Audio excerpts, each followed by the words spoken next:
నమస్కారం. మీ విశ్వసనీయ వార్తా వేదిక MSC news Telugu. Pulse multi speciality hospital general medicine విభాగం నందు doctor Anwar physician, diabetologist, critical care specialist, general surgery విభాగం నందు doctor K Anand Goud, senior laparoscopic, laser and general surgeon doctor Teenu Chandeesh Kotla, MBBS, MS ortho, FIJR, consultant orthopaedic and joint replacement surgeon. Nephrology విభాగం నందు doctor T Ashwini Dutt, MD, DM, consultant nephrologist, doctor Arshida Mughal, consultant pulmonary and sleep medicine, doctor ME Suboor Sehroz, cancer specialist and haematologist, Care hospital, Hyderabad. Pulse multi speciality hospital, RCM church ఎదురుగా, Wyra road, Khammam.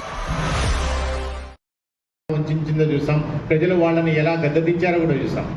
అలాగనే ఈరోజు Congress party ప్రజాప్రభుత్వాన్ని అందిస్తాం అని చెప్పేసి సుమారు 42 పేజీలకు పైగా ఒక మేనిఫెస్టో, 6 గ్యారంటీలు, 400 పైగా హామీలు. ఈరోజు మొత్తం వాళ్ళు ఇచ్చిన 42 పేజీల హామీ మేనిఫెస్టోలో 6 గ్యారంటీల్లో 400 పైగా హామీల్లో కేవలం 20 నుంచి 25% మాత్రం కూడా వాళ్ళ హామీలు ఈరోజు నెరవేర్చలేదు. ఇది చాలా దారుణం, చాలా శోచనీయం. మా పార్టీ వరకు ఏదైనా పార్టీ మేనిఫెస్టో ఇచ్చినప్పుడు అది ఒక భగవద్గీత లాగా, ఒక ఖురాన్ లాగా, ఒక బైబిల్ లాగా ఉండాలి. సో అలాంటిప్పుడు హామీలు ఇవ్వాల్సిన అవసరం లేదు. ఈ హామీలు ఎవరు కూడా ప్రజలు ఇవ్వమని చెప్పలేదు మీకు.